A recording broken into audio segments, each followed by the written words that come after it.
en estos momentos tenemos la presencia de la congresista Sikri Bazán, donde vamos a conversar sobre un tema que es la ley de convivencia escolar, ¿no?, que ha sido modificada últimamente, y su participación ha sido muy importante para poder precisar cómo debemos desarrollar. Congresista, muy buenas tardes y muchas gracias por este momento para conversar sobre un tema que hace más de una década todavía seguimos luchando.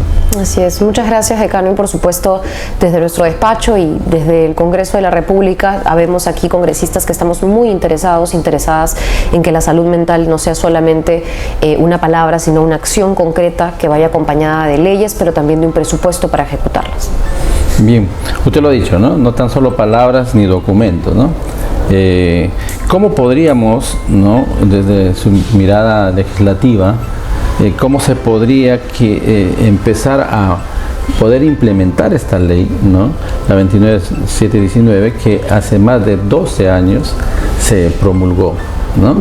Pero lamentablemente hasta ahora no se puede implementar, todavía seguimos reclamando que haya un psicólogo por colegio, ¿no? Entonces, desde su mirada legislativa, ¿cómo podría apoyar en esta implementación y contribuir para que ya nuestra sociedad y más los niños y adolescentes puedan ser beneficiados?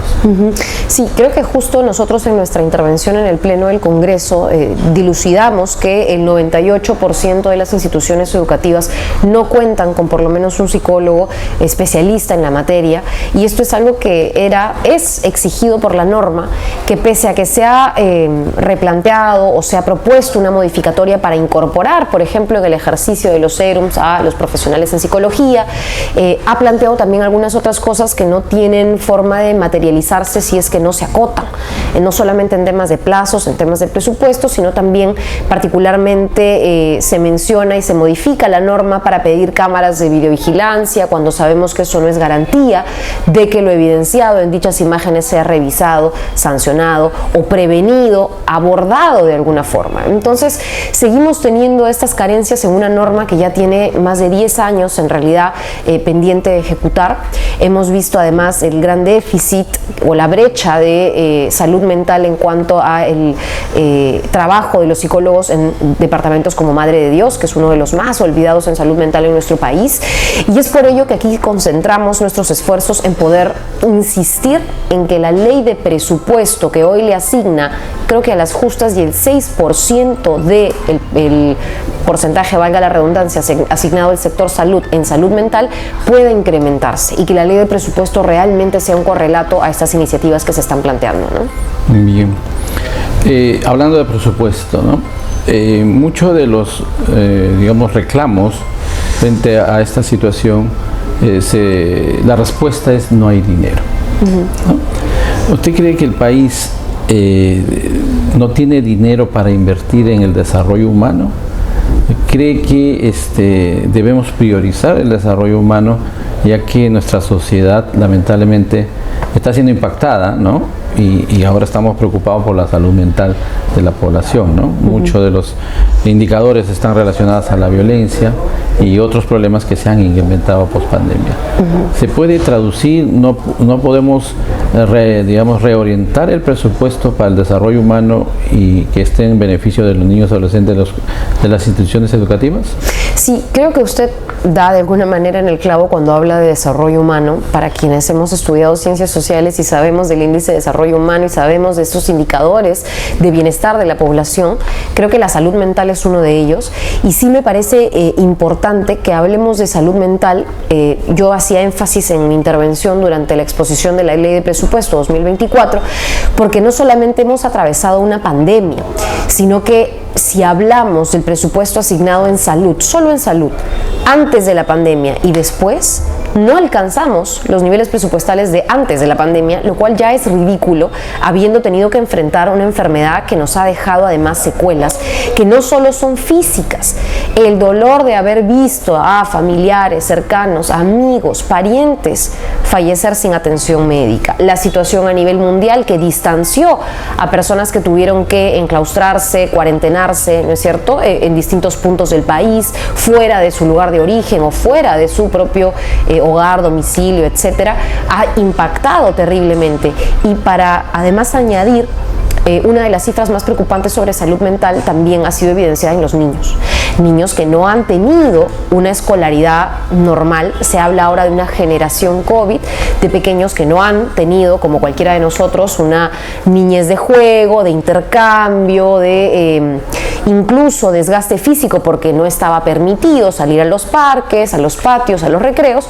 Pues esto no se ha evidenciado en el diagnóstico de la ley de presupuesto, que pareciera considerar números vacíos y no números que deben condecir una realidad. Son 584 millones de soles, que es nada si hablamos de las decenas de millones de peruanos que se han visto afectados por una pandemia a nivel mental, y porque las secuelas del COVID no son solo físicas, como hemos evidenciado, y también debieran entrar en este paquete. Nosotros vamos a insistir para que la Comisión de Presupuesto pueda hacer un esfuerzo y pueda derivar más del 6% que se ha asignado en la primera propuesta del Ejecutivo, y en segundo lugar sí estamos planteando normas que complementen el ejercicio de los psicólogos a nivel del país, para que estos también encuentren espacios laborales, pero también espacios en los que se vele por la salud de los trabajadores, como son algunos proyectos que ya están corriendo en la Comisión de Trabajo, ¿no? Bien. Sí, el tema del presupuesto en salud es una de las también preocupaciones, pero también estamos orientados al tema del Ministerio de Educación, ¿no? Porque desde el Ministerio de Salud vamos a la intervención de los problemas de salud mental, pero desde el Ministerio de Educación hablamos de la prevención. Correcto. Porque usted sabe que los problemas, por ejemplo, el consumo de alcohol y drogas empiezan a los 12, 13 años. ¿Sí?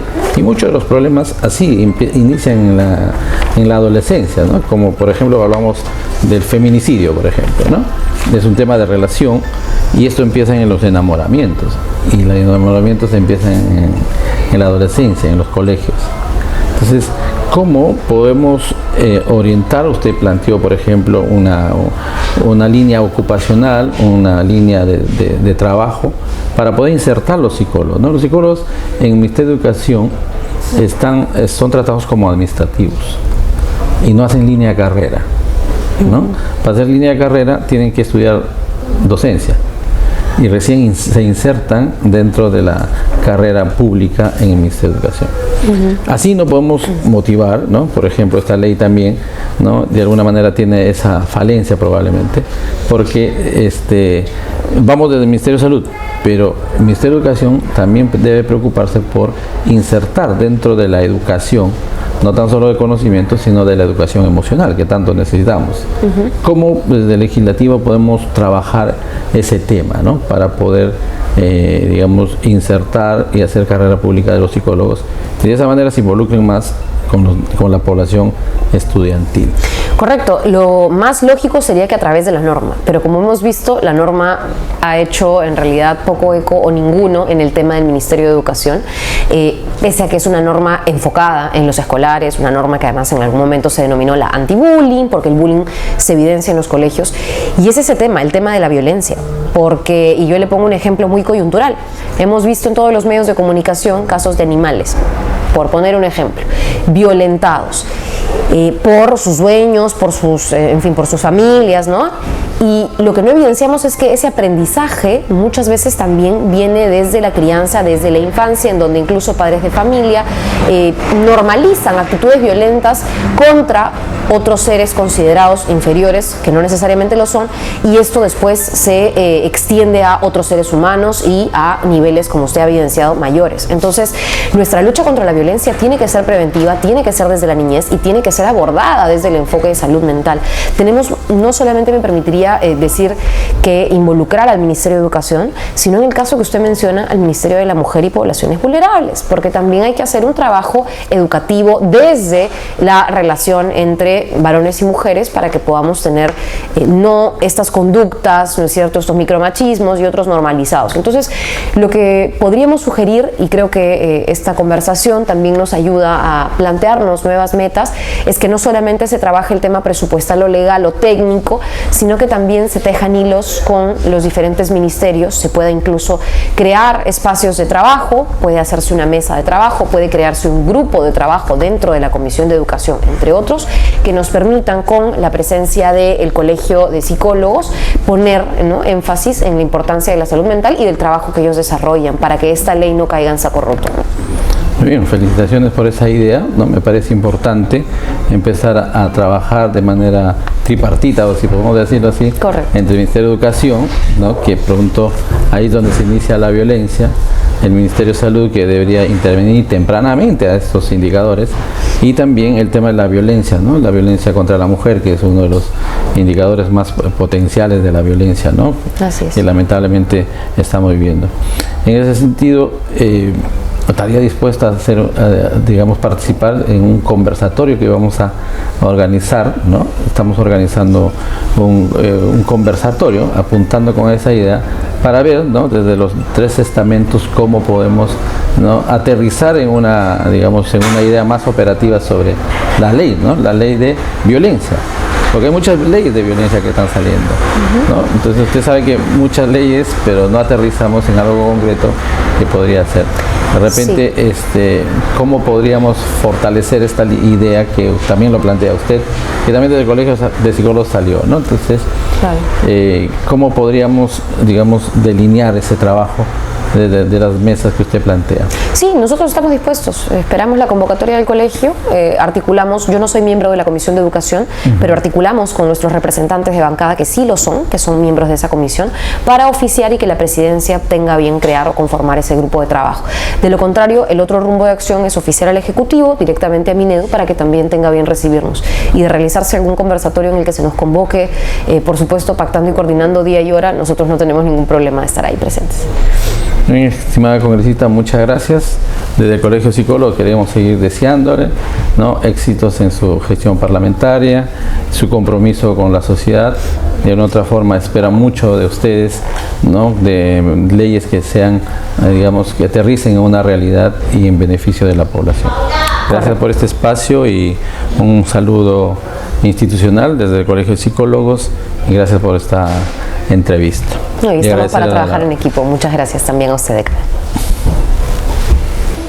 Ha sido la congresista Sigrid Bazán, que ha estado con nosotros para poder conversar sobre el tema de la ley 29719 que ha sido modificada. Nos vemos en una próxima ocasión.